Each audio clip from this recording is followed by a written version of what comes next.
Hi, I'm Nicole Brewster. I'm the president and CEO of Renforth Resources.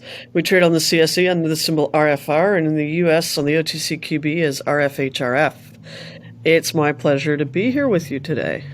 Well, Nicole, thanks for coming back. You did a technical session with one of our analysts a couple of weeks back, and we'll put a link to that below. Good chat there, worth looking at. Look, I want to kind of speak to you again because, look, we've spoken a lot in the past around the gold projects and how you're tackling that and what your strategy is that, and that's great. But I kind of want to park that up and focus on these green metals. Okay, that seems to be a lot of the headlines coming out of your company about the green metals that you're starting to see there at Surimeau. So what exactly are you doing? What exactly are you looking for? Because there's multiple. We've got copper and we've got nickel and we've got lithium, we've got cobalt. I mean, what are you after? Yeah, so there is in the challenge, right? Surimau's huge. It's 330 square kilometers. A lot of mineralization. I'm going to take the easy ones off the pile for you right now. Lithium, is it there? Yes. Largely associated with biotite alteration right now, not our focus. Rare earths, are they there? Yes. We don't know much about them. Don't know if we have enough. Doesn't really matter because you can't process them in North America. So let's park that. It's not a business case. Then what are we left with? We're left with our base metals package, which is appearing at on Surimeau. It's appearing at Lalonde and Victoria. Victoria's 20 kilometers long. Lalonde's 9 kilometers long right now. Victoria is about 125 meters wide and 20 kilometers long. We drilled it for 2.2 kilometers, demonstrating a nickel, an ultramafic, giving us nickel, cobalt, and PGEs, as well as a MMS structure giving us copper, zinc, silver, and only a whisper of gold. So that's really the basket of battery metals, and it's occurring at Victoria and at Lalonde, where we have a second structure. 2 structures in the same place at different times, giving us this complete basket of metals, which is very unusual, only seen in eastern Finland, actually. So that's what we're playing with. We're ignoring the things that aren't obvious. But at 29 kilometers, these 2 systems, nickel's probably the most important thing in them right now. So we're looking at ourselves as a large-scale, low-grade sulfide nickel polymetallic. So there's a big mouthful of words for you. Sulfide nickel polymetallic, it is indeed, but you've kind of discounted a lot of those, so they're byproducts and maybe credits at some point. But how do you come out of this? Small company, 8 million market cap. You don't raise much money each time you do raise money, so you've got to have a plan as to how you develop a large nickel sulfide project. How do you do it? Right. So I'll talk to a couple of your points there. Not a lot of money when we raise money. I'm an eternal optimist. I keep thinking at some point the market will sync with what we're doing. So I only raise small amounts of money that we pretty much immediately put in the ground. We typically are exploring year round. We're exploring right now. We're in the field spending money. So yes, we keep going back to the well on a very small scale, trying to limit dilution. How do we continue to fund? Well, I'll do the same thing again. I'll be bold about that. I'll raise another $1 million. Not a problem. Excruciatingly painful, but that's my job. What else do we do, though? We sit on some shares, which are right now an investment. We're in a really bad junior mining market, so no need to sell any of our stock, but it's there in the background. And the big thing we have in the bank is actually, we're not going to talk about it, but our Parbec gold deposit. Internally, we're updating the resource with the drilling we did last year and at the end of 2021. And we'll see where that internal resource takes us, see if it supports a marketing effort. And if it does, that'll be a nice chunk of change that we will immediately drill the crap out of things with. So, right. That's the plan. So it's what's the phrase that CEOs come up with? We are preserving the capital. We are careful ambassadors for the capital. No. But at some point there's got to say, well, you know what? The market does suck, but maybe it needs some seismic shift in thinking. Maybe it does need a JV solution. Maybe it does need someone else with a balance sheet that can help us move quicker. I mean, what are the options, you think? Well, yes, it's a very valid way of thinking. I can continue to do things as I am, which is my current plan. My current plan's not to try and JV or we own it 100%. There are no royalties, there's no off takes, there's nothing. It's ours all day long. I'd like to preserve that. My methodology will lead to constant incremental dilution. However, at the end of the day, the asset size we're chasing, it'll be one of a handful in the world if we're successful. It's a big if, I get that. But if we're successful, the asset value it'll move past the the number of shares outstanding. Dilution's a necessary evil in my job. Ultimate dilution, selling a portion of the asset? Well, we're certainly not there yet. We could prove it up a bit better. And that's what we'll do next. We're just going to get fairly aggressive with a drill and just start to prove or to chase the size of this thing. Maybe there will be an entrance point. I mean, I can't see the future. Maybe somebody will make us an offer we can't refuse. It's very likely when you listen to all the concern that's arising around the scarcity of all these base or battery metals in terms of meeting any of the climate goals that are out there. We're a super low carbon situation. We've got green power, like hydroelectricity, road access, rail. We're near the smelter. We're an hour away. The customers are down the road. All these battery plants they're building in Quebec, Ontario, and God knows what they're going to do in the U.S. And Tesla's sitting there. They all need nickel. Not a lot of nickel around. So maybe not the sexiest metal, I'll give you that, but it's certainly one we're going to need a hell of a lot more than we have right now. But we'll preserve ownership. How do you put yourself in the front foot, though, Nicole? Because raising a bit of money and doing a bit of drilling is good. You've got optionality. I give you that, right? One, you're in the right thematic with regards to green metals, good. But you've got to show people what the potential is. And with the gold optionality, which is we'll sell down some shares, we can maybe sell off the gold asset and get into this green thematic. But you're going to have to start making some choices soon. One would have thought, or can you completely hunker down and say, well, we own it 100%, we'll keep the running costs of the company going, but in terms of the administrative component to it, but we will not do anything until this market sorts itself out. Well, we're going to keep 100% of it. Our operating and administrative costs, both Kyle and myself, the CFO and myself, take shares as salaries. So we're running it tight to the bone anyway. I'll blame my Scottish heritage because every nickel's a prisoner, right? But they all go in the ground. As many as we can jam in the ground go in the ground, and we control our spending because we didn't option this from anyone. We staked it, so we're not beholden to anyone. To me, it's most important to preserve that 100% ownership. I do think the market, the macro situation will come to us. Now, another rabbit hole we're not going to go down, but my personal little 2 a.m. speculation is, will it be a mining company or will it be a battery manufacturer or an auto manufacturer? Vertical integration. That's what started the Ring of Fire in Ontario, 10, 15 years ago now? Been a while anyway. Was stainless steel vertical integration of the access to chromite. Nickel's pretty darn important. Are they going to leave it to the mining companies, or will the people that need to de-risk their own business come knocking on the door looking for the nickel? That's an intriguing possibility.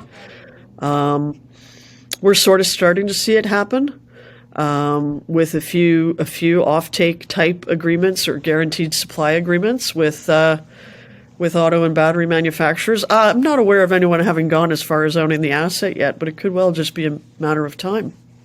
So, to answer your question, we are hunkered down. We'll continue to drive money into the ground as and when we can judiciously raise that money or access it. It's not the time to sell our gold property that we're in the midst of updating anyway. We've had a couple good days of gold here, but gold in and of itself has been doing pretty badly the last little while. We're not going to sell our stock. Everybody's in the same boat. So we just hunker down. We keep doing what we do, which is cost effectively explore and own 100% of the asset. And I think it'll be a mix of us moving forward, but the market coming to us too, as it becomes apparent what we have. Right. So your message to shareholders, potential shareholders, is you think your portfolio is worth something. It's worth more than you're being valued at today.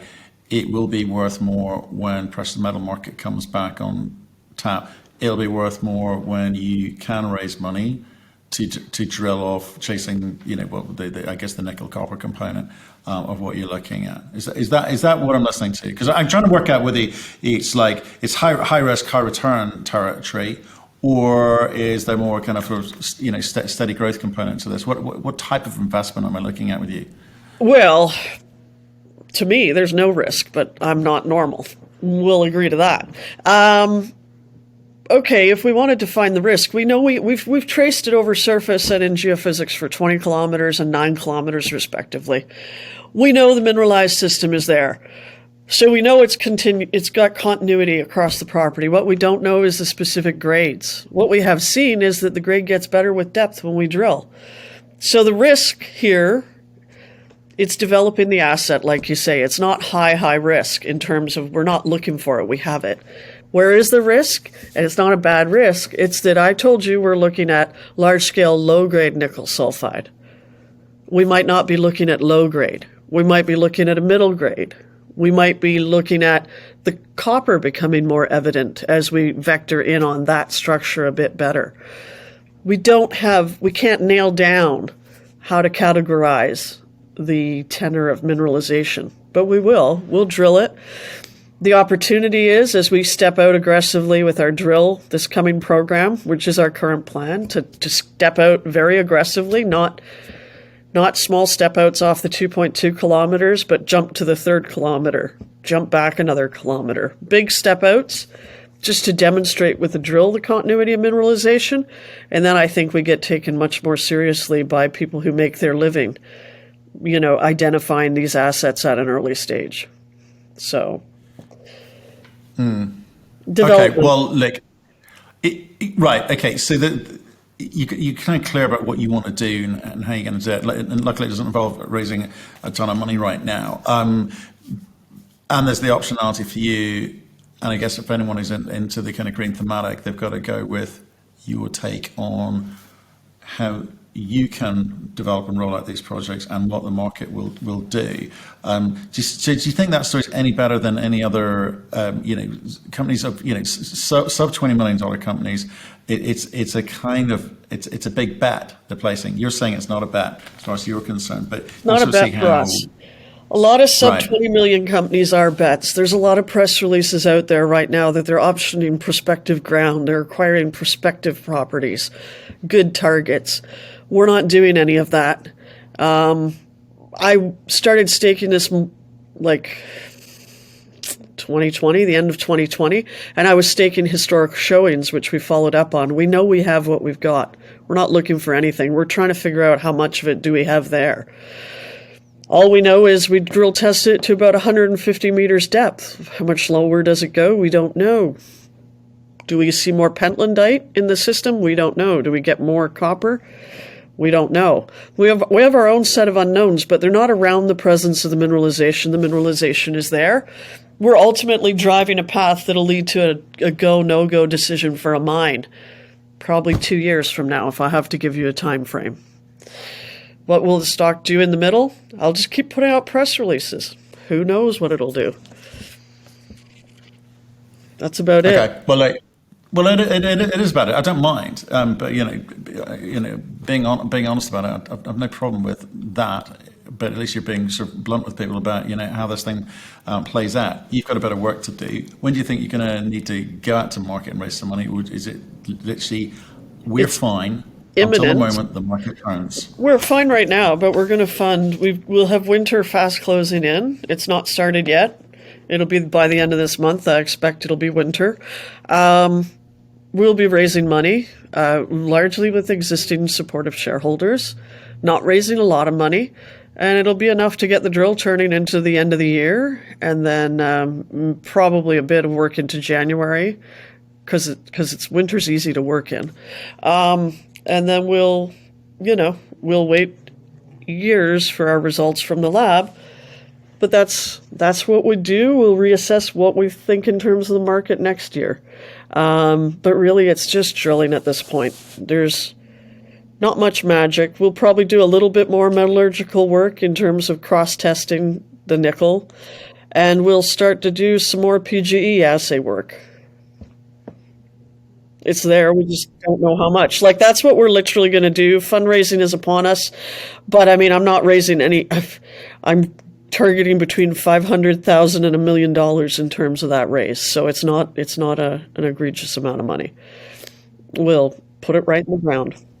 Okay, well, I guess for us, we're going to have to wait till you do that. We're going to have to wait for trial results and wait to hear from what you're finding there. I'm kind of intrigued about how you start making a bit of a noise about the kind of the green metals that you've got and who's going to be listening in. But right now, if you're just saying I don't need any help, we've got 100% ownership of this. Well, fine. Initial conversations, let me give you a bit more color on that.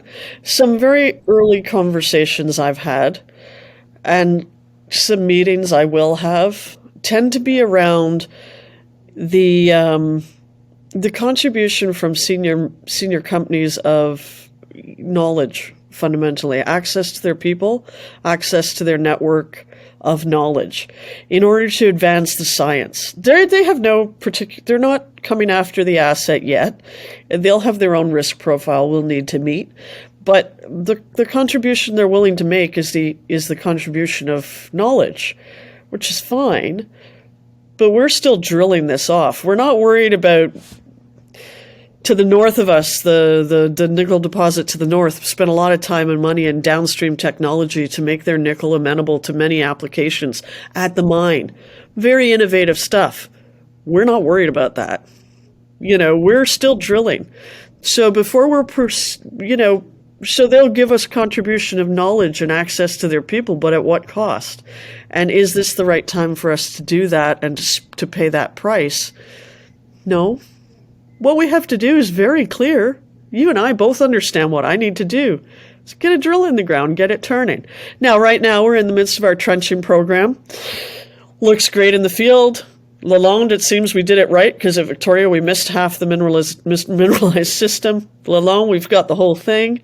We'll drill based on what we're doing right now. We'll sample it. We'll wait for results. But there's no magic. We don't need any assistance right now in doing what we have to do, which is drill, and drill.